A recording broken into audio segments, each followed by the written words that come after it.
And your location, please? I'm in Southfield. Thank you. Wipert, I am here attending from South Lyon, Michigan. Markham, I'm here in Novi, Michigan. Pavel, Present in Ferndale. Biz, Present, Auburn Hills, Michigan. Miller. Present in Lansing. Oh, okay. Got the Capitol right behind me. You have a quorum. We'll stand for the pledge. I see Commissioner Wiper, as always, has the flag. I have one too.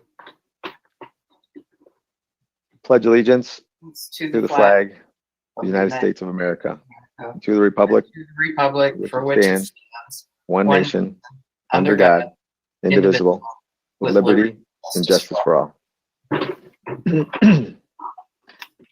Sorry about that, Gwen. I couldn't see it when you're sitting down. You can't see your flag over your shoulder till you turn. Gotta have one now. All right, we approval of the minutes. We need a motion and a second. So moved. It's moved by Commissioner Spiz, seconded by Commissioner Charles. We need a voice vote. All in favor, say aye. Aye. Opposed? Ayes have it. Thank you. Now we have approval of the agenda. We need a motion and a second. Moved by Commissioner Charles, seconded by Commissioner Wiper. Voice vote. All in favor, say aye. Aye. Opposed? All right, ayes have it. Now we'll open it up to public comment at this time. Good morning. Currently have no public comment. There are no people in the auditorium. There are no online or written submissions, and your call line is open and stable, and there are no public comment for today. Thank you very much. You're welcome. So at this here, no public comment. Well, at this time, we'll close public comment. We do not have any communications. Now we will go to the consent agenda. So we need a motion.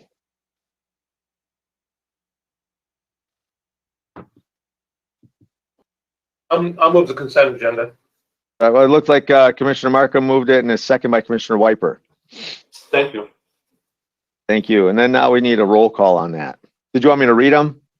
It's the Board of Commissioners Tri-Party Road Improvement Program Fiscal Year 2021 Appropriation, Charter Township of Milford, spot resurfacing of Old Plank Road north of Pontiac Trail, project number 56152, and Board of Commissioners Tri-Party Road Improvement Program Fiscal Year 2021 Appropriation, Charter Township of White Lake, spreading of gravel and chloride on various roads, project number 56172, and these are both report to the board. Very good. On the consent agenda, Charles? Yes. Wipert, Yes. Markham, Yes. Pavel, Yes. Biz, Yes. Miller. Yes, You have 6 yeas, 0 nays. thank you. So I'm just pulling up, Mr. Chair, yes. I just have a question about the logistics again. You know me. So was I called first when we first started the meeting because I'm vice chair? That's question one. And two, because typically I'm after Charlie, and I'm totally thrown off today being called before Charlie. So I need some help. I've only had 3 sips of coffee. Yes, that's correct. And will I be called first each vote? No, we call everyone, we go down the list, and then the next person will become first, and then the next, in that kind of order. Right. Okay. I appreciate that. Thanks. Mm-hmm. Commissioner Wiper. Under Robert's Rules of Order, you always rotate the order of calling. So then it moves on to the next. So each vote, it moves each time. Yeah, which is understandable. We do that in our other meetings here with you guys. But today I got called first twice. understandably when we called the meeting to order because of vice chair, but it threw me for the consent agenda that it should have been Cavell. So needless to say, I will just really look hard and make sure you're saying Charles as in commissioner. Okay, yes, under the Robert's Rules of Order, it's the items when we're taking a vote, not necessarily the attendance. But once you start taking votes with the items, that's when you start toggling the order. Okay. I'll hold on tight. Thanks. Thank you. So I do, I forgot to add, I know you've all were attached on the email. We do have the walk-on item too. That's not on the agenda. It's not on the updated agenda either. Just so that walk-on item, it's the authorization to negotiate a new lease for Homeland Security PPE storage. So do we need another vote for that on the agenda? I would That's say right. yes. Yeah. Commissioner Wiper, I move to amend the agenda to add the walk-on item of Homeland Security. moved by Commissioner Wiper, I'll support. support by Commissioner Spiz. Call the roll, please. On the amended agenda, Whitebird, Yes. Markham, Yes.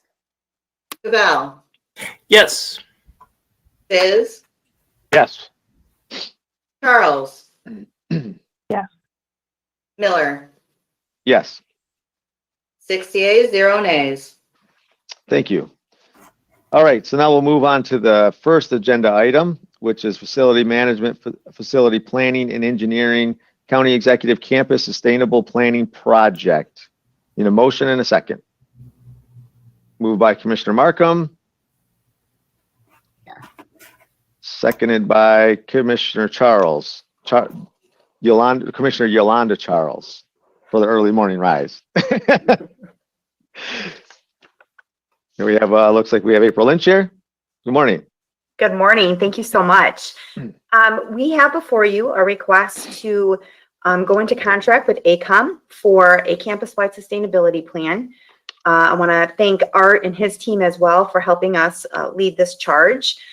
We went out for bid for this project just before the holiday and are now bringing before you the request to approve. The goal of this campus-wide sustainability plan is actually multifold. First and foremost, we want to have a good, solid plan that helps us be purposeful as we start looking at what are the things that we can do within our campus to start protecting our environment and make sustainable changes as it relates to our buildings, to our property, things of that nature. So that's the first and foremost, it was one of the goals that we had. The second goal that we have is when we have a plan, we can also look at grants. I think there's a lot of money on the table at the federal level and in other places to really focus on getting our leveraging dollars, if you will, as relates to our campus plan. We also wanted to make sure that we were able to understand how some of these improvements would work in with our capital needs as it relates to the campus as a whole, which is also in play right now, readjusting and realigning our 10-year capital plan. So it worked really well at the same time to understand as we go and make improvements in buildings, what it is that we need to do and what can we do to leverage not only the dollars, but making sure that we're investing in the right things as it relates to environmental sustainability. I think that's actually the biggest goal we have, is making sure that when we go in to make changes or to address some of these goals, that we are the biggest bang for our buck, if you will, making sure that we're impacting some of these changes to the environment with the dollars that we're spending. So all of that combined will get us a good, solid plan moving forward. And so with that, we again went out to bid, had 3 qualified companies come forward. We started looking at it, engaging with AECOM with the final product. I actually have them here if you're open for about a 10-minute presentation that will give an overview of the role that they will play. I kind of gave like a high-level review. They're going to go a little bit more in depth, but promise it won't take all that long. So I have them. If you're comfortable, I could share my screen. Would that be okay if they were to talk a little bit and then you guys can ask some questions? As chair, I would like to ask the committee if they're okay with it, just like collectively to see if everybody's okay. kind of figured they were, so yes, we are okay. Awesome. Thank you. Thank you, Commissioner. So I'm going to give me a second. I'm going to share my screen. I'm going to introduce Katie Johnson and Katrina Lewis, who will be leading us in our plan, and give them an opportunity to give a high-level view of the big pieces. So I'm going to share my screen. Give me one Morning. second. Hi, while April's doing that, I'll go ahead and start introducing myself. I'm Katie Johnson. I'm the principal with AECOM located in our Southfield, Michigan office. And I'm joined by Katrina Lewis, who is the project manager for this effort. Welcome April, to our committee. Thank you. April, I see your screen, but it's on like, I know, slide. it's not letting me. Oh, it is letting me today. Oh, yeah. Okay. Okay. All right. Thank you. So just to start by giving you an overview of what the plan is, April highlighted the key benefits. We'll be looking holistically at sustainability by examining opportunities for sustainability impact across 4 dimensions, which are emissions and energy, campus operations, nature and ecosystem, and also health and well-being, which is how employees and visitors most directly experience sustainability in addition to the environmental and financial impacts. We'll be looking to establish basically an overall vision that'll serve as a framework to guide you both short, medium, and long term to achieving sustainability goals. And the plan is intended to not only identify opportunities for sustainability impact by the county at county-owned properties, but also to lead by example, providing best practice examples and a methodology that municipalities within the county can follow as well in identifying and implementing their own sustainability actions. Next. The process that we'll be going through will be first to establish a vision and main priorities for the county. This will be something that the AECOM team will facilitate through a series of engagements, but the vision and goals and KPIs associated with those will be customized and tailored based on the county's unique priorities. We'll then conduct a portfolio review of buildings and site performance, operational policies, existing conditions, and basically identify opportunities for both portfolio-wide recommendations for sustainability, as well as opportunities for specific pilot implementations, for which we'll do a deeper dive. And that deeper dive will basically make the plan both more actionable, but also provide case studies for some of the portfolio-wide recommendations so that they are readily achievable and understandable and implementable by the county. And then that will all be basically integrated into an overall sustainability framework, identifying both near-term and long-term vision and goals. So Katrina will give an example of how that might play out for a specific goal. Thanks, Katie, and good morning, commissioners. So I thought I would walk you through a brief example of what this could look like. So this is all hypothetical, but let's assume that one of the goals that comes out of the visioning session is that the campus wants to achieve net zero energy campus by 2050, a common goal that is going around the sustainability community right now.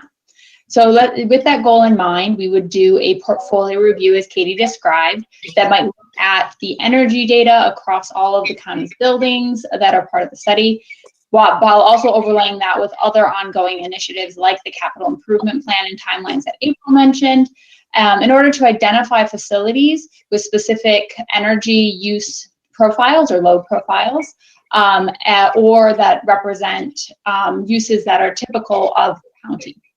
This would then allow us to identify a couple locations for these deep dives to do some analysis to refine actions. So in this example, this might look like selecting a building to do a deep energy audit on to actually look at specific measures that would help advance a net zero goal.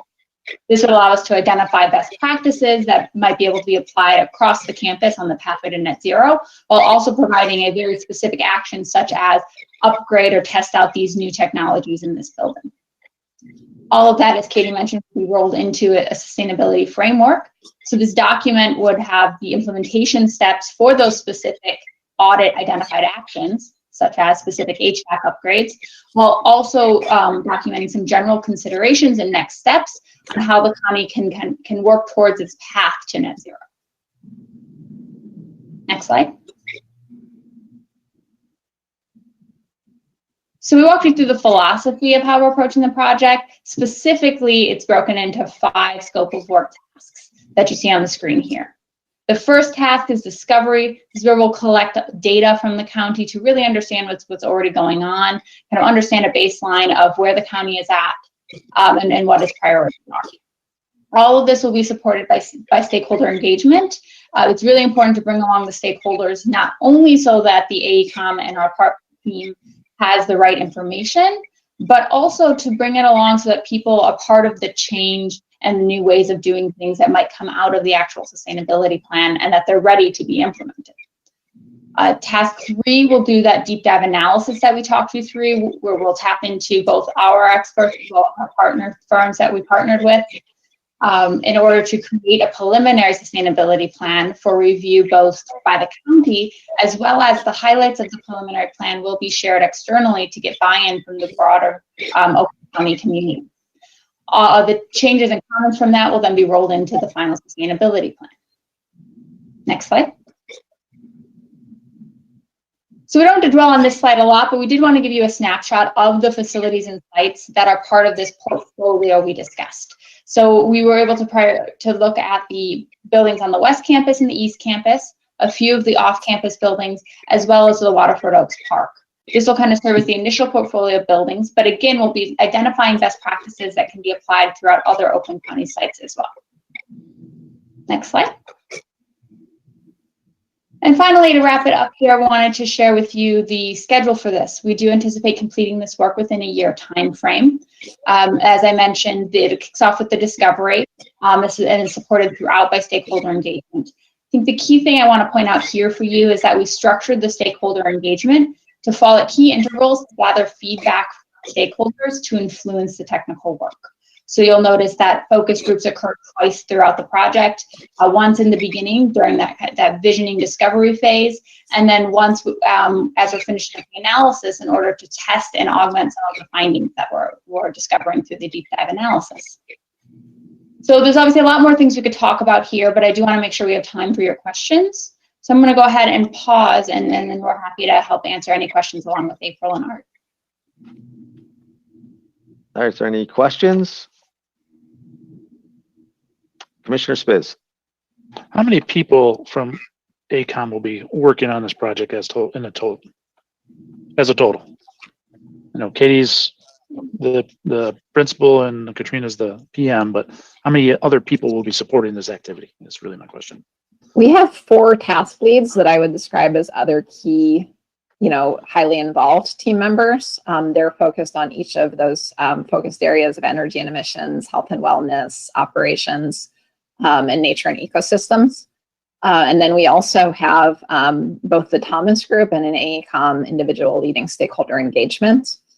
I would say that group, the 4 task leads, a couple of people for stakeholder engagement, and me and Katrina are the core team. And then we do have technical subject matter experts supporting team members that will, plug in on an as needed basis. Thank you. Any other discussion? Commissioner Markham. Thank you. I don't really have any questions. I just want to say that I'm very happy with the direction this is taking. I think your plan it covers the bases that need to be covered, and the idea that we're going to have a template to be able to set an example for the broader community is one of the pieces I think is really important in the long run. In the short run, I think tying the analysis to the existing CIP, we talked about that in a different meeting yesterday, and it's really important that we do that. I think, it identifies everything. I'm glad to see such a comprehensive list of buildings that you're going to be looking at. And I do understand why we're not doing the airports and the courts right now, but that's certainly, again, another place we can take what we learn and apply to our own operations going forward. So I'm happy with the plan. I'm absolutely willing to support it. I'm grateful that the executive made this a priority, and I'm in. Thanks. So we'll go Commissioner Wiper and then we'll go Commissioner Spitz for a second time. This could be for April or Katie or other principals. In grant applications, federal or state, is that a requirement to have a sustainability plan in place? Have you seen that in the applications?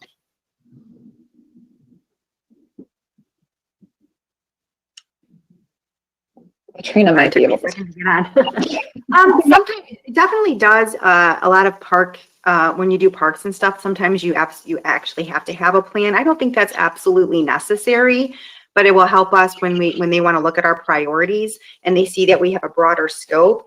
I think we would get a lot more opportunities as it relates to other dollars, not only with the federal government, but there's also a lot more foundations that are doing grant opportunities for sustainability. And I don't know if Katrina or Katie, if you have any more feedback on that piece.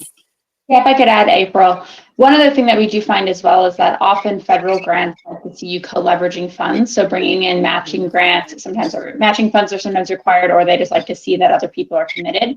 And we have found through our work that having a consistent vision and strategy helps bring other partners along to help with that match or to help demonstrate that others in the community are interested in supporting this type of work. So not required, but helpful is what we have seen through our work.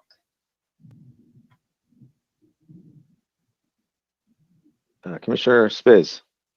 Yes, with COVID these days, how is that going to affect this project for you? Because reading through the information that was provided, there were some line items relative to discussing with staff, reading card swipes from people coming in and out of the buildings, et cetera. But with COVID, that's all changed.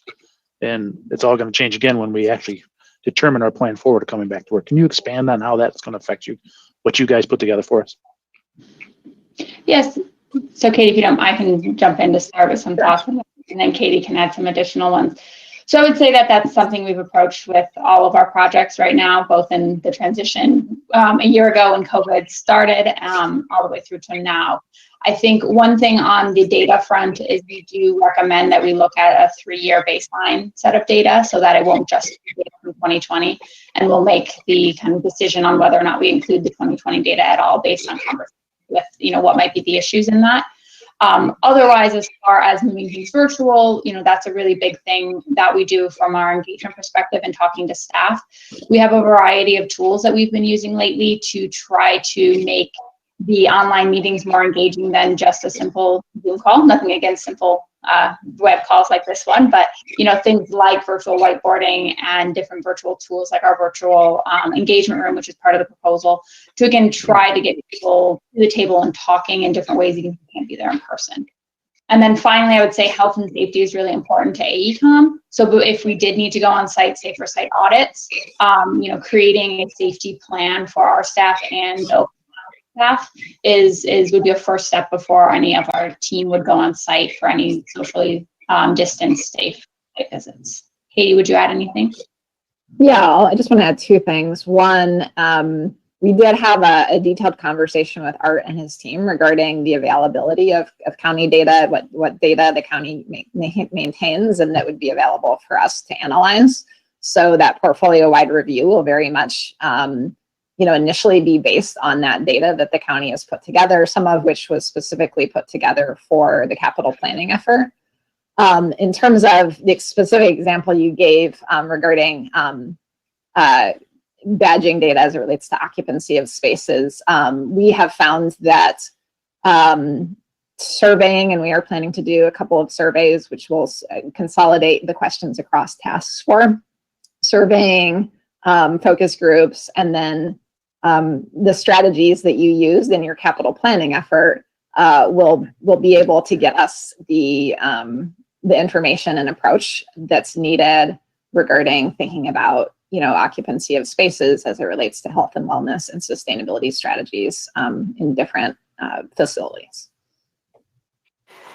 It's also important to note too, and I think Art can comment as well, as part of our CIP process, we're also looking at working from home and how that's going to affect our campus. And so that study is also being done in tandem. So we're gonna have the CIP as well as this, and they're gonna collide in a good way. So we are addressing what does our future work from home status look like. Ed and Art are working on that with Plant Moran as well. So that is absolutely being taken into consideration. Thank you, April. I do have one follow-up question to my earlier question. Where's all the staff that you mentioned that will be supporting this? Where are they all located? Are they all in Michigan? They all from out of state? Where are they located at? It's a mix. We have certainly some national experts, definitely as AECOM want to bring national best practice expertise to the county. But we also do have a core focus team within Michigan. Katrina, feel free to elaborate on that if you feel it's needed. So Katie and I are both in the Southeast Michigan area, and then 2 of our 4 task leads are also local. Then mixed in with some of our other local partners like the Thomas Group and Beckett and Radar and Eminence Partners are all local as well. Thank you. And we got Commissioner Charles. Thank you, Chair. I love the report.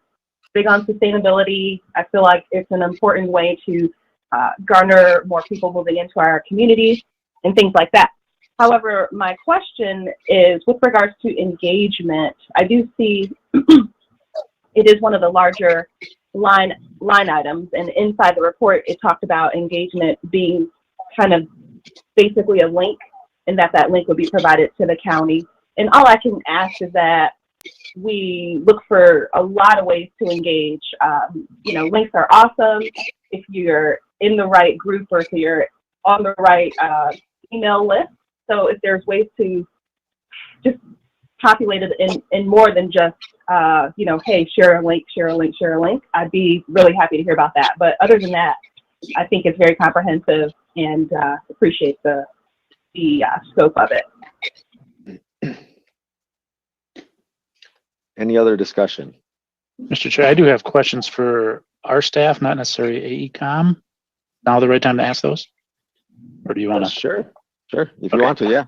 I do have a follow-up question. Maybe April or Art, you can help with this.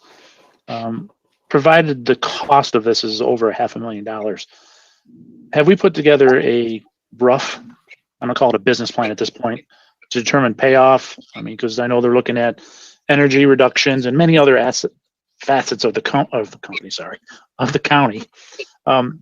What kind of payoff are we looking at for this type of project? Because, thinking just, if you look at the number by itself as over $500,000, everybody's like, holy crap, that's a lot of money. But if we can see a payoff because of X, Y, and Z in 1 year, 2 year, 3 years, it makes more sense. Sure, and it's kind of one of those chicken egg kind of situations. So the goal actually of the plan itself is when we start looking at what we're doing and our options as it relates to the priorities and sustainability is the ROI. I don't have one particularly on this particular project, but the goal is when we go through and prioritize all of the plans that we want to make it in, the changes we want to make, that would be one of the huge considerations as we start putting and investing in some of these options of that ROI and the payback. But I don't have one for this particular project. But if I can add that, 10 years ago, we had that EECBG grant, and we did dozens of energy efficiency projects. And part of one of the first steps in identifying those projects was to identify the ROI. The ROI then helped us prioritize which projects we were going to spend the grant money on. And all of the ones that we did actually performed had less than a 10-year payback, and most of them had 6 years or less of a payback. So given that it's been 10 years or more since we've done that project, given the advancement in technology and energy efficiency, I'm very confident that we're going to be able to get a lot of good payback projects identified during this study. And then the next step after the study, of course, will be the funding of those projects. And that'll, of course, be based on the ROI. that we predict. Thank you, Art. If I you brought up grants and April brought up grants, and I think grants has been mentioned a couple of times as part of this conversation. Do we have, I mean, maybe another way to look at it, is there a way that we can say, okay, by doing this, we expect our potential in grants to increase by 20%, so the dollar amount would be Y? Do we have a way to look at it that way, potentially? Well, I know that we haven't started looking at the grant opportunities ourselves yet, but hopefully Katie and Katrina will be able to provide some guidance with that. We also have contacts with DTE and our alternative energy supplier that we'll be able to lean on for grant identification. So again, fingers crossed that we're going to be able to take advantage of a lot of the grants when we're looking at the funding side of this when the study is done. If Katie and Katrina has any other comments about that, that'd be good. All I would add is that one of the key steps in that task force or creating the preliminary plan is to identify not only the ROI as Art and April talked about, but also what are the funding mechanisms that could fund the projects moving forward. So not just grants or, capital operational expenses, but are there other structures or procurement processes that may help fund or advance the projects. So it is kind of that chicken or egg comment from April front.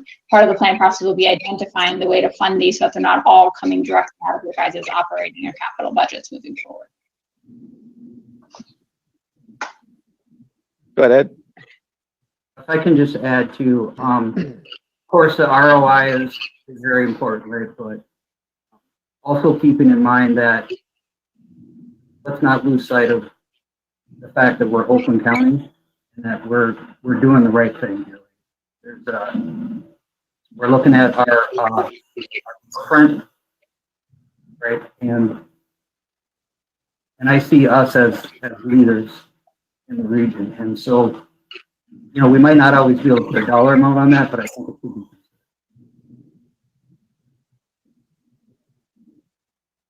Commissioner Cavell. I was just thinking what you said, Ed. Exactly. We can be the leaders. There is, of course, the way you can use some sort of mathematics to figure out a very clear return on investment. But also, it's the right thing to do. It's economic development. People like me, millennials, are thinking of where they want to live, where they want to move to. This is all a part of that equation. So there's tertiary effects that I think are even hard to compound for ourselves. But I love it. Any other discussion? So I just had one question is, part of this report, will there have the potential of displacement of workers? If you get rid of something and it's like a maintenance crew that's taking care of it, and then if it's something more efficient where there isn't needed as many maintenance crew, will that be part of the final write-up of that? If I can jump in here, I think that the efficiencies that we're going to see, Commissioner, are going to be more in line of, let's say for the moment, that we can get several staff to work from home on a permanent basis because they want to, and the department feels that they can operate efficiently that way. And as part of this study and the CIP study, we identified a handful of buildings that are really old and inefficient to keep operating, and we can shut a few of those down. Then a couple things are going to happen. One is, let's say we shut down 4 buildings. Well, then maybe one maintenance person or 2 won't be necessary to maintain those buildings. But as you're implementing new sustainability technologies, you will need to have people that learn and can support those technologies, which we don't have right now. So it'll likely be more of a supplanting, if you will, or a transition, if you will, from old style maintenance to new style maintenance. So I don't really see a staff reduction per se, at least in our department, but rather a staff shift, for example, to working from home and working with newer technologies that are going to have a longer term payback for the county. Well, I appreciate that. Is there any way we can, and maybe it's from you, Art, of what staff, like if there is a reduction or a movement, and are you going to supply that? Is the county going to supply the training to that new equipment for the, like say, displaced or moved employees? I believe that that'll have to be an important part of the study, whether it's part of the study or something that we do as a department in conjunction with the study, because obviously there's going to be some staff that are able to learn and transition real easy, and of course there might be other staff that can't. So there might be a bit of a domino effect where we're finding the right people that can position themselves to be the right people to maintain the new technology, and other people that get moved around because they don't have an interest or the ability. But yes, let's make a point of trying to work all that out before the study is ended, and then we can come back to you with the staffing plan. Appreciate that. Did anybody have any other? Oh, there we go. Commissioner Wiper. I knew there was one. I kind of felt it. Thank you, Mr. Chair. This could be for Katie or Katrina. So have you done any kind of plans for any major government bodies or major corporations? And do you know what the the plans yielded as far as the return on investment, or has there been any kind of data as to that? Yeah, so we have done sustainability studies for municipalities throughout the United States. Some of our senior advisors, I think, have worked on upwards of 50 or 60 for different municipalities throughout. So we kind of bring a lot of experience from that aspect. An ROI for a specific plan off the top of my head, I don't have. If that's something the commission is interested in, I'm happy to work with April and get that information for you all. But I will say that one of the really interesting additions we have to our group is actually the former sustainability director for the city and county of Denver. And he talks really eloquently about the types of value they saw in getting a solid plan in place for both the county and the city as he stood up that office in that planning process. So I'm happy to get some more examples of evidence for that for you, if that's acceptable to the commission and to April. Sure. Thank you. Any other discussion? Well, thank you for the information. We appreciate it. And then now we will call the roll. On item number 2, Markham. I'm so excited to be the first one to vote yes. Cavell. Yes. And also after this, I have to make my leave to another meeting. Spiz. I'm a no at this point. Charles. Yeah, happily. Wiper. Yes. Miller. Yes. You have 5 yeas, 1 nay. Thank you. All right. Bye, y'all. Thank you guys for joining us. And then we'll go to the next one. Next agenda item is facility management, facility planning and engineering, public services, Children's Village Division, Children's Village H removal and replacement of north exterior stair system project. Moved by Commissioner Spiz, seconded by Commissioner Charles. And now we have welcome Art again here, and then we got Ed as well. Yes, good morning again. So this is a fairly small project, but it is funded with the CIP. So of course we have to bring it in front of you for your approval. This is on the Children's Village campus, the H building, the north stairs, which are emergency egress stairs. They are currently concrete and they are degrading. So we have to remove those stairs and simply replace them with new stairs. Again, not an overly complicated project, but I'd be happy to answer any questions that you have regarding it. Commissioner Spiz? Sorry to be asking so many questions today. Just wondering, you're taking out concrete. Are you replacing with concrete, or are you doing slightly different from a technology perspective? Yeah, we are doing slightly different, and Commissioner Spiz and Commissioner Miller, I know you guys like to look at drawings. You probably didn't get a chance to look at them. I sent them shortly before the meeting at about 20 after, so you do have those in your inbox. But yeah, good question. So, part of the problem that we're having is with maintenance, right? Snow and ice get on those stairs. They have to be salted. The salt gets into the concrete, reaches the rebar, and now it starts to break apart, right? So we are completely removing all of the concrete and putting in a metal stair system that has, it's a galvanized system that will withstand the weather, but it's like they're open grate treads. So the one with being galvanized, there should be no deterioration, and then any rain, snow will simply fall through those treads, and there'll be no need to salt them. So not only should they hold up better and not degrade, but they should be safer if they have to be used. We don't have to worry about slip and falls on ice or anything. You have an expected life expectancy of this one? I don't know that offhand, but I can find that out, and I can send that information to you guys. Yeah, thank you.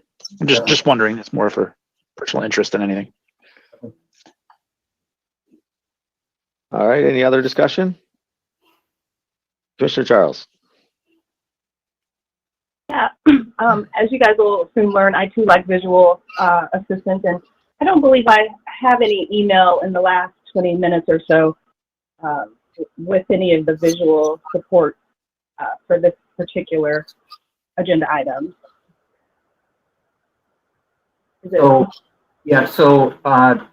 Commissioner Spiz and Commissioner Miller on a regular basis ask for the drawings, so I simply sent the drawings to the two of them, but I'd be happy to send the drawings. I usually send those over to Connie, and then Connie can I just forwarded to you, Yolanda, so you should have. Okay. Yes, Ed, if you'd like also on that life expectancy data, please just forward it to me and I'll distribute, and also the drawing, and then I can send it to all commissioners so they just at least have it for their file and review. Absolutely, yep, no problem. Any other discussion? I have just a couple things. So the grate, is it a grate style, right? Where it has like almost like holes punctured through, and they kind of like fold over, so you kind of get your grip so you don't slip, correct? Exactly, yep. And then is this going to be welded together? Like I said, I got the prints here and I appreciate it, but I haven't had a chance to dig into it. Are they going to be welded, or are they going to be bolted together when they're put in place? That's a question. That's a good question, and I would have to admittedly look at the drawings much closer or talk to the contractor. I don't know, but I can let you know that as well. Yeah, because me being in that field, I've put up a lot of stringers, as you call it, and handrail and this kind of stairway, and sometimes things get dropped, heavy things, right, as life goes on, and so you see a stair that's bent. And it'd be nice if it was easily just replace just that grate instead of the whole system, right? Yep. So that's why I asked. Yep. Yep, I will get you that answer as well. Thank you. Yep, no problem. Any other discussion? Seeing none, call the roll, please. Spiz, Yes. Charles, Yes. Whitebird, Yes. Markham, Yes. and I believe Cavell had to leave. Miller, Yes. you have 5 yeas, 0 nays. Motion carries. Thank you. So now we have facility management, facilities maintenance and operation, patrol services, HVAC, system replacement project. I'll move it. So Commissioner Charles moved it, second by Commissioner White. Sorry, I was flipping my page here. And then we have Mr. Murphy with us. Respectfully, it was Whitebird, but Okay. whatever. All right, so Wiper moved it, Charles seconded it.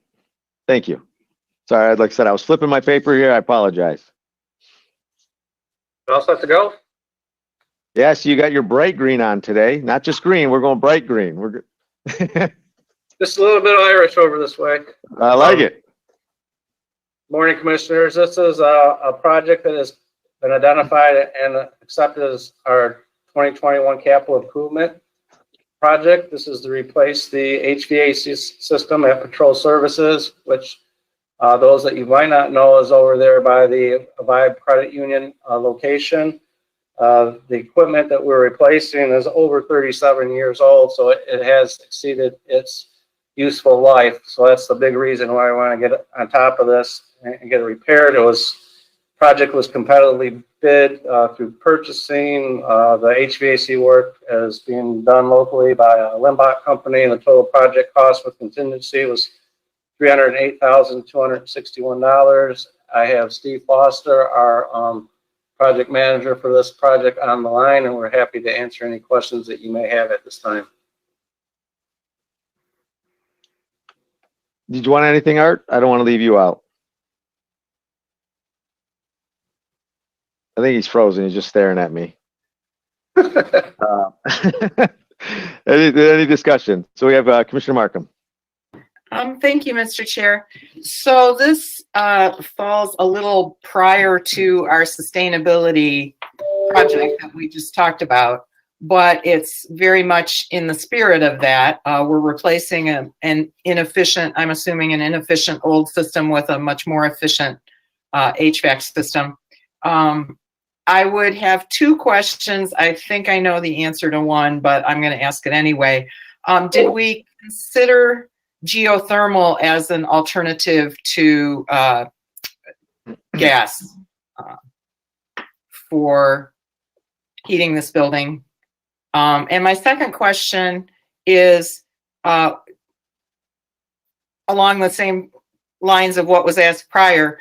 What's the ROI on this? And can we capture that in the information we're putting together on overall energy savings based on doing good new things like this? So I guess that's three questions, but.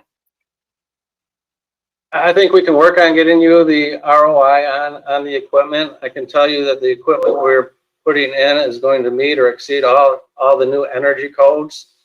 And with the implementation of the energy management system, or the BMS that we put in there, that system is definitely going to work more efficiently than the current system. The issue is that we have, of course, is this is a system that is reached its life. We've got some bearing noise, so we know that it's probably going to break down sooner or later.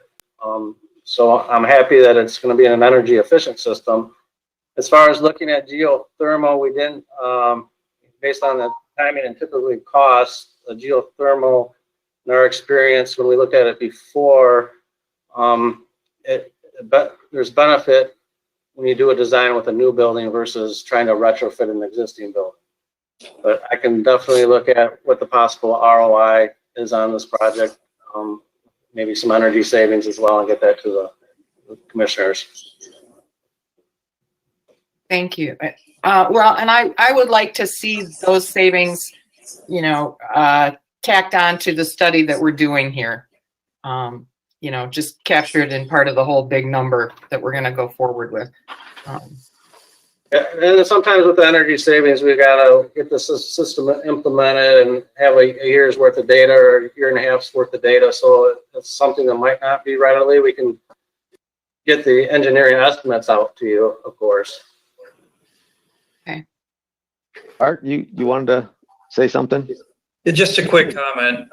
Again, 10 years ago when we had the EECBG grant, we were also working with Lawrence Tech to do a thermal study here on campus.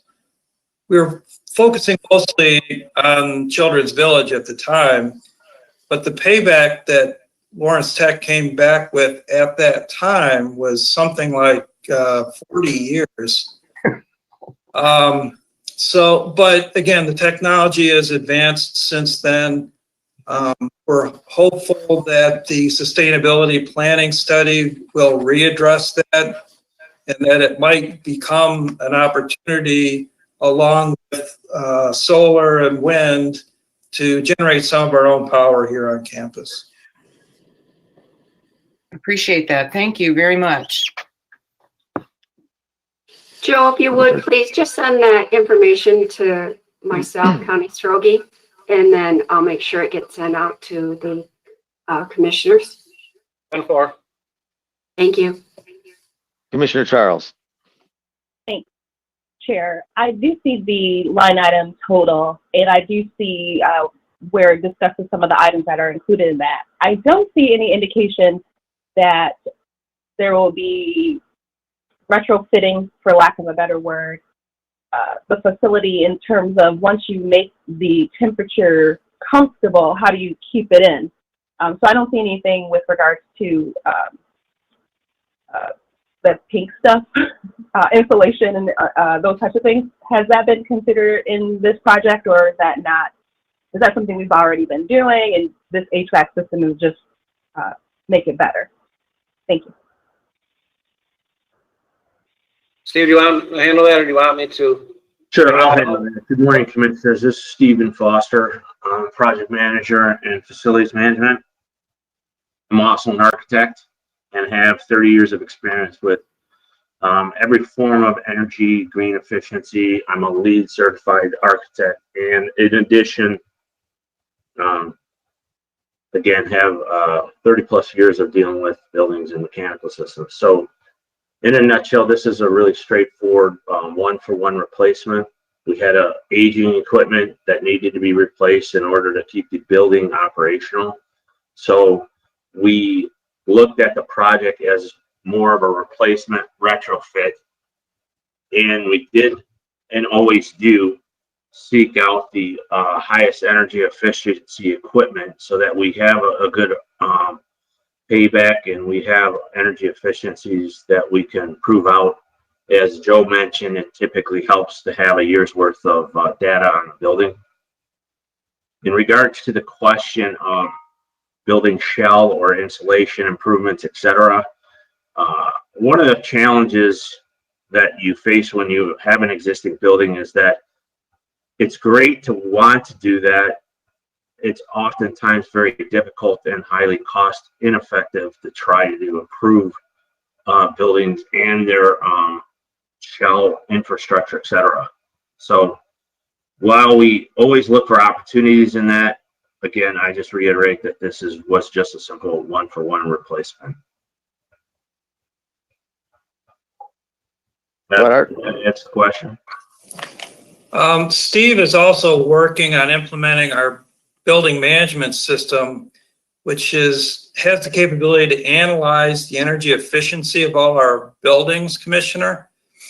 And based on that data, it will help us identify which buildings we have to focus more on to get better energy efficiency. So between that and the sustainability plan study, we do hope to identify the opportunities to do things like what you were just talking about. And then, of course, we have to look at the ROI, as Steve was alluding to figure out which of those steps would be most effective, as well as most effective in terms of results, but also most effective from a cost standpoint. Thank you, Mr. Chair. Yes, Commissioner Charles. I just wanted to make a statement that the project manager stated that he's LEED certified, which rings all my bells. So, you know, if we could have even a little blurb that indicates that when we talk about our contractors or people working with us, because that takes a lot of effort to get those certifications, and it helps me to know that they're going to be utilizing practices that are internationally approved for energy conservation. So, thank you.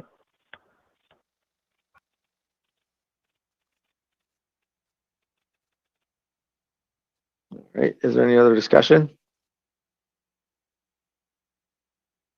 I just have a discussion question is, what does the make and model of what we're buying? The equipment is York. It's an air handler replacement. Is this system an upgraded system? Because I see it's got controls. And If so, is it, are maintenance individuals trained in that, or will we be training them in that? It is significantly upgraded, and it is working with our master plan building automation system, which we're now on our 4th phase / 4th year of implementation with 4 more to go. So our staff has been really diligent, and we've given them lots of opportunities for education and training, so that not only do they understand a specific building as the individual responsible for it, but we're cross-referencing and providing education so that all of our maintenance staff understand how different buildings work and how the BAS system can help them identify not only potential problems, they can identify, they have alarms, etc., to identify current problems, but also forecast and look at the trending of how the equipment's working so that they really are getting out ahead of potential problems, and also energy monitoring. That's good. Last one is, and I'm sure this is an easy answer. So this new system, does it cover a bigger surface area for output than the old one? No, it's sized, it's probably from let's say an old school thought process. If you had 30 years ago, you would use a X size motor, 30 horsepower motor. We're using probably a 50 horsepower motor to do the same area. We don't typically ever size building our equipment for a larger area unless there's some form of master plan intending on additions in the future. All right.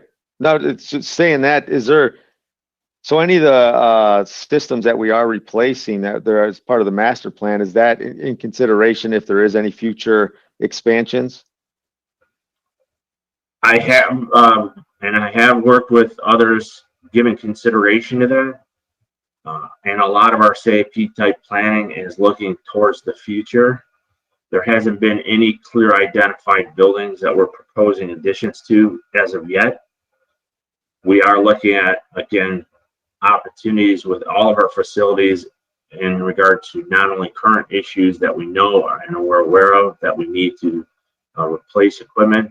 We're looking out ahead to try to improve infrastructure projects so that, we're ahead of the game and we can bring in as much energy efficient technology as possible. So yes, there's an active project, but again, to your question, we're not currently planning any building additions. All right, thank you. Any other discussion? Seeing none, call the roll, please. On number 4, Charles? Yes. Whitebird? Yes. Markham? Yes. Spiz? Yes. Miller? Yes.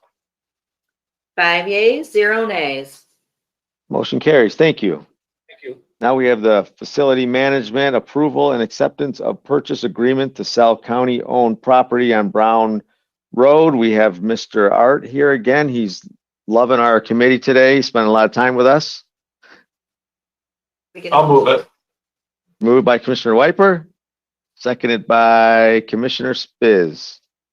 Thank you. Morning. Then we have Paul here. Yes. Good morning, Commissioners. Morning. Paul Nichols, Property Manager for Facilities. We have some good news. The purchase agreements. Well, let me back up a little bit. What we did was we considered to send this through purchasing to get sealed bids, and that started around February 11th and 12th. Facilities with Corp Counsel and all of the information we put together a sale package, which included a survey of phase 1, the county's purchase agreement, and a lot of due diligence that any entity, developer, or buyer would want to look at up front. And we sent that package out. Purchasing sent it out February 11th and 12th, put it on Mitten, and the broker also got that package and sent it to the prospective developers that were already interested. And we gave them until March 1st to send their purchase agreement and interest back. We received 2 purchase agreements, both from the developers that were already interested. I believe purchasing had a list of approximately 25 to 30 parties that looked at the package overall. But we really considered that the developers that we already knew about would be probably the most interested and best buyers. That turned out to be the case. And when we looked at it, General Development was the winning bid with the purchase agreement of $4,001,000 and allowing for 60 days due diligence. The other purchaser was CL Associates, which is another developer of industrial property, and their purchase price was $3,500,000 with 60 days of due diligence. So the highest, in this case, the highest bidder was the best. Purchasing selected that buyer, and they were sent a clean copy of the purchase agreement. They signed it and sent it back. So now we have a purchase agreement that's signed by the seller, or by the buyer, and we want the committee here to approve that purchase agreement so we can have the county sign that purchase agreement, and then the clock starts ticking for the due diligence. So they have 60 days to look more deeply at their potential investment and purchase. And once that happens, then we would go to closing. So I think that covers just about everything in this situation. We're very happy with that price, and we'd like you to approve it. Thank you. All right. Any discussion? Commissioner Wiper. And Paul, this might be an odd question. I noticed in the purchase agreement, it says, well, we're going to sell all rights of ways or roadways. And normally a normal seller doesn't have to worry about that because you're selling your property and it's subject to a right of way. But since we're the county, we actually own the roads. Are any of these public roads, we're not going to release rights of ways, are we? There's no public roads on this property. It's really was just more or less considered a driveway to the old animal shelter and to the buildings that were on the property. So typical rights of way are along the main roads. So that doesn't. Okay. Thank you. I mean, when the drawing looks like it's at the top of the drawing, those are just driveways, not a public road. Yeah, so it's a driveway. It's not a public road. Any other discussion? Commissioner Markham? Thank you, Mr. Chair. Just 2 comments. This is another case where we're reducing our county footprint right at a really good time. So let's just make sure we capture that as part of our whole 2021 going forward. But in terms of the money, I know we had a minimum bid plan of, I think it was 3.25 million, and this came in much better, which is great. And so what happens to this money? It just goes into our general fund and adds to our overall county picture, or is there a special place that we want to have this go? Or somebody, I know I'm the finance chair, but somebody inform me. The resolution says that the net proceeds will be receipted into the building improvement fund. So that is the capital improvement plan funding source. And then as projects are planned to use that money, since it's part of the CIP, each one of those projects has to come back to you for pre-approval. So every penny of that money that ends up being spent in the future, you'll have an opportunity to review and vote or not vote for those projects. So it gives us a cushion in that CIP to fund some of the things that we want to do going forward. So I like that. Thank you. Welcome. Commissioner Charles. Yeah, thank you. I see this also is going to be, if it's approved, I guess, on the agenda for finance. So I appreciate the strong dialogue about it. I think we've talked about this in some other spaces, and I see in the report that it talks about, I scrolled away from it while I was listening, but it just says that basically anything on the property after the closing, here, 2.2, personal property, located at or in the premises at the time of the closing shall become the property of the purchaser. And I know this sounds probably super elementary, but have we identified that there's nothing on the property of worth and value that we want to make sure doesn't automatically transfer? Like it could be like a tranche of gold in a corner somewhere. So I was just wondering in terms of assurances in that regard, anything there? Well, I'll address some of that, but I know of the sheriff also is actually still using that building for some operations, minor operations. All of their equipment and all of their daily use items will be removed. The old animal shelter has been mothballed and closed down, and there's nothing there that would be considered of value. So, but there could be, if there is something that comes up, I am sure that this purchaser will allow the county to take what it needs out of the buildings or the property. What, Art? That's a really good question, Commissioner. So when the new animal shelter was built, for instance, we tried to use as much of the equipment from the old animal shelter as we could and transfer it into the new building.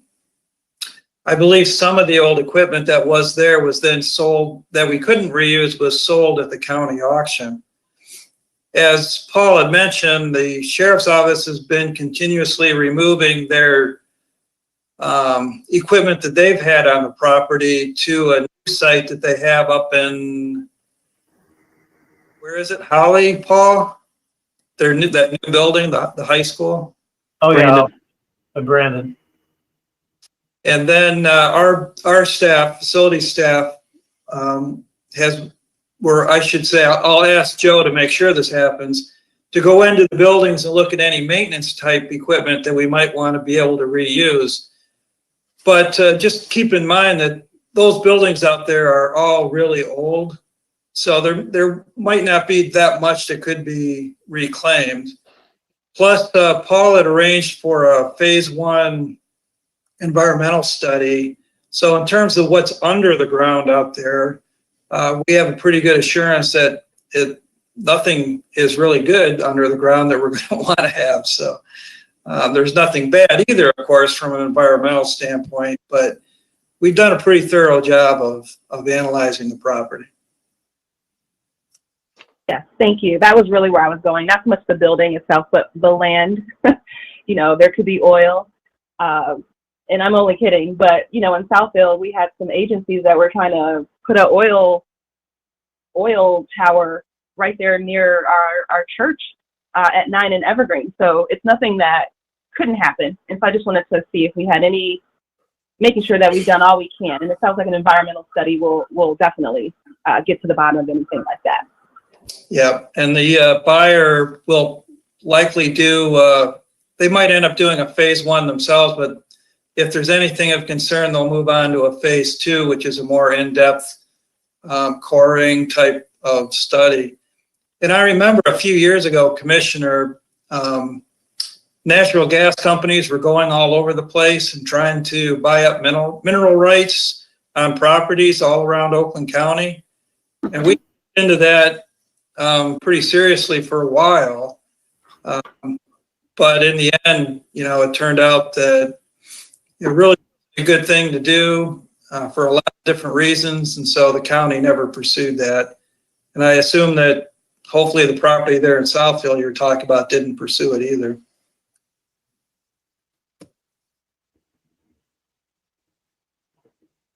All right, any other discussion?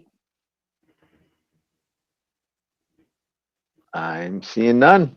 Call the roll, please. On item number 5, Wypert, Yes. Markham, Yes. Biz, Yes. Charles, Yes. Miller. Yes, You have 5 yeas, 0 nays. thank you. Motion carries. Next agenda item is the walk-on is the authorized to negotiate lease for Homeland Security PPE storage. Moved by Commissioner Wiper, seconded by Commissioner Spiz. Welcome. Good morning, Commissioners. Tom Hardesty from Emergency Management Homeland Security, along with Paul Zakos. Thanks again, Commissioners, for adding us to your agenda this morning.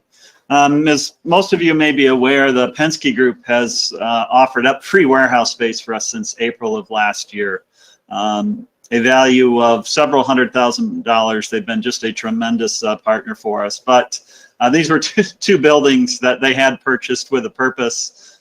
They delayed that purpose to provide emergency assistance to us. That was great, but they are looking to move back and put these buildings to use, and have given us a date of April 15th that they're looking to at least to get the first and the largest building back.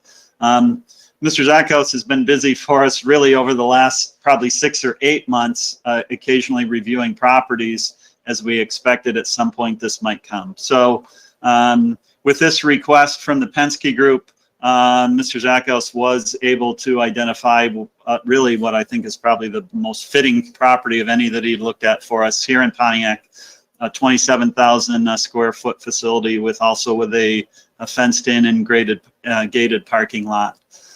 So we are, while we've distributed along with health more than 4.5 million pieces of PPE equipment, we still have several million on hand. We continue to support the CVTs and private partners throughout the county with not only with PPE, but also now with vaccinations and testing with other equipment such as small tents and heaters and tables and chairs and other supplies. So we're looking for a place to continue to maintain this and supply this. Just as a matter of note, funding for this for a 2-year lease was approved at the Pandemic Committee, and we would certainly be submitting to have these funds reimbursed from some of the federal money that will be coming our way, but we don't have it yet.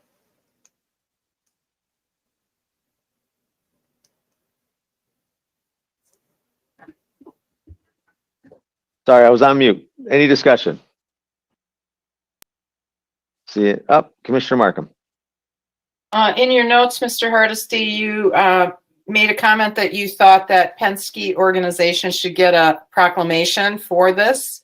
And I would be willing to sponsor that proclamation if somebody wants to make note of that. I agree that business organizations that have stepped up in a big way to help us, we should be recognizing. So, Commissioner Markham, I believe somebody from the board staff is actually started on that. They requested some information from us, so I'll make sure they know that you're interested in sponsoring that. Okay, thank you. I'd also like to say that working with the Penske Group has been extremely easy to do, and they're very transparent, quick to make decisions, get back to us, and they've been very helpful in this whole year-long process of storing the PPE and other equipment. Okay, good. Thank you. All right. Any other discussion? Seeing none, call the roll, please. On item number 6, Markham, Yes. Biz, Yes. Charles, I don't have this, so I think I have to vote no. Wiper, Yes. Miller. Yes. You have 4 yeas, 1 nay. All right. Motion carries. Thank you, Art. And Paul? Yes, thank you. And we'll be bringing back a lease to have you review in the next. So this is a authorization to go negotiate a lease, and we'll bring that back to you. Thank you. Thank you. All right. So we do have, let's see. We're at other business now. Well, I'll ask anybody if there's any other business that anybody wants to bring up.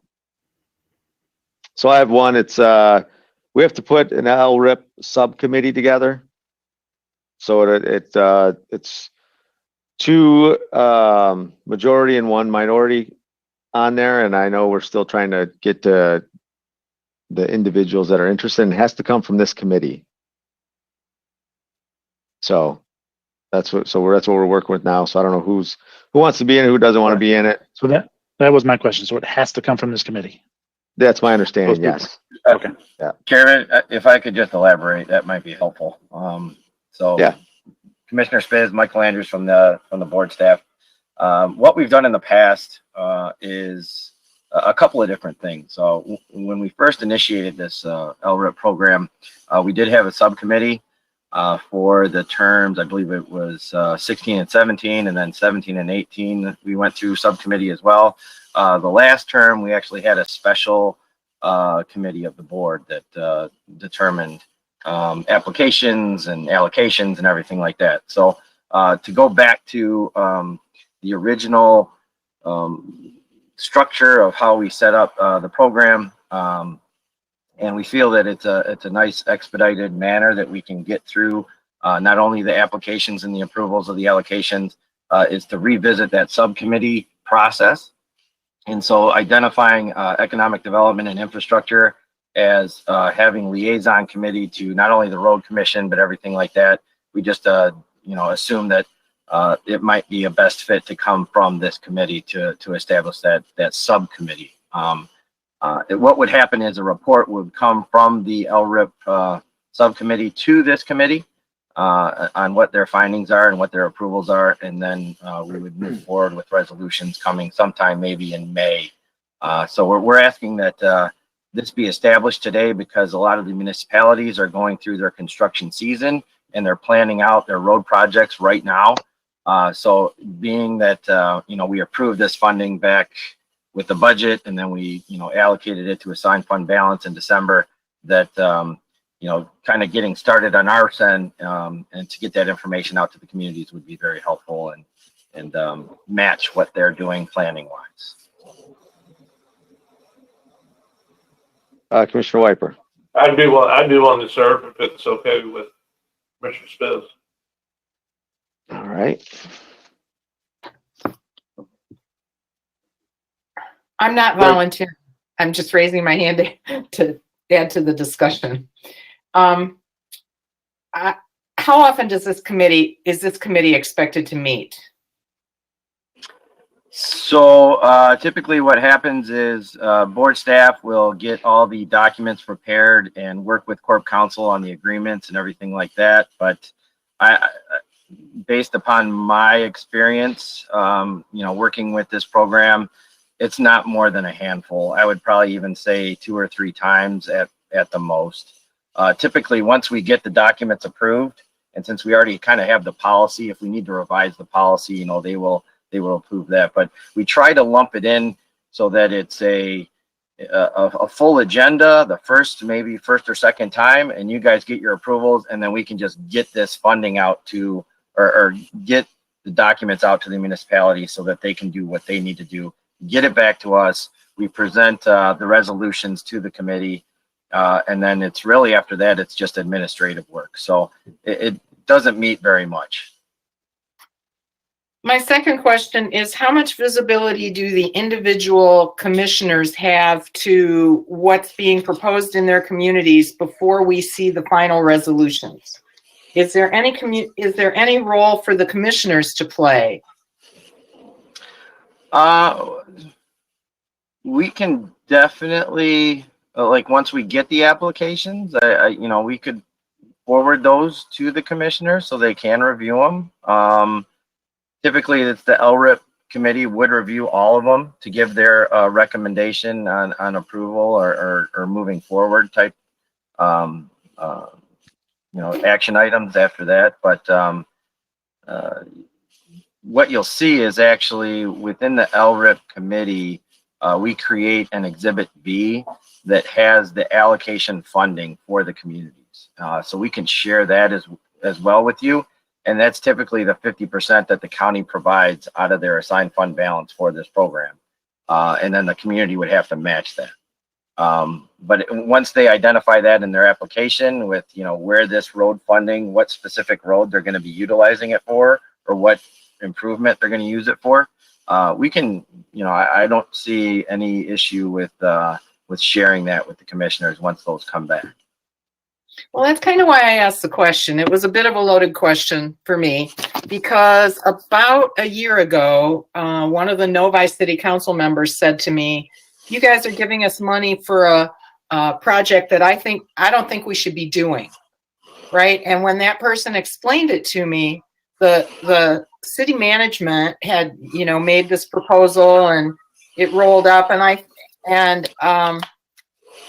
it turned out that the road that was proposed was not really a great road for this. If we want to make sure that, the county is putting money where the people are.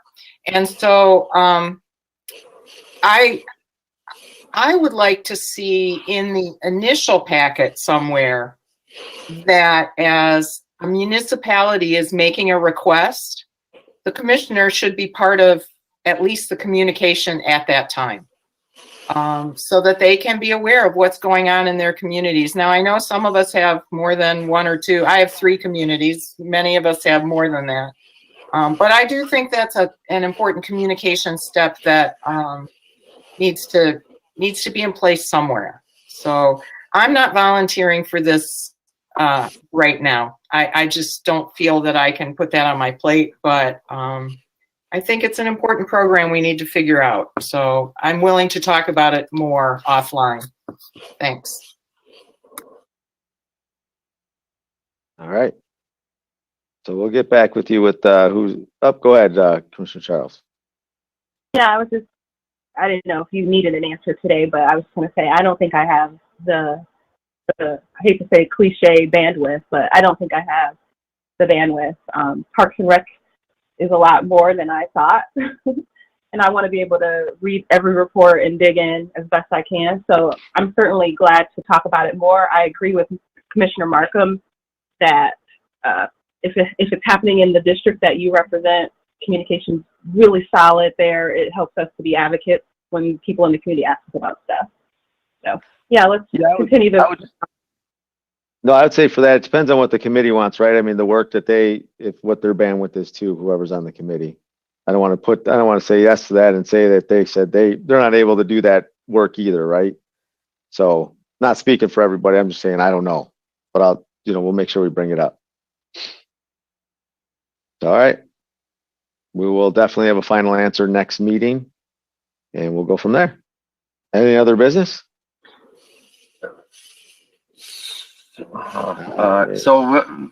Chairman, if I might just, yep. I hate to kind of be a little bit pushy here and just kind of, I guess my final thought is from the staff's perspective, we are kind of looking at trying to get this program up and going and again, getting these funds out into the communities as fast as possible. The planning side of it is very key here.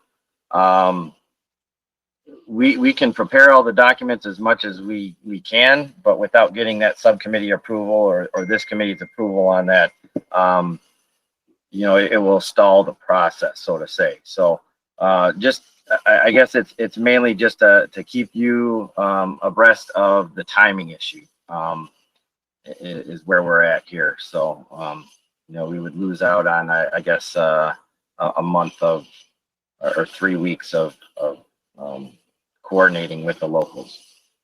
Yeah, well, I should get back. I'll have an answer for you probably this afternoon. So I know Charlie's not on here either, so I got to check with him. Commissioner Cavell. Okay, thank you so much. Thank you. All right, and we'll send that communication out as soon as we get a final names, if that's okay with you guys. All right. Oh, Commissioner Wiper, he's got one more. So, what do we have to do? That on the record and appoint this committee and have committee approval of the appointment?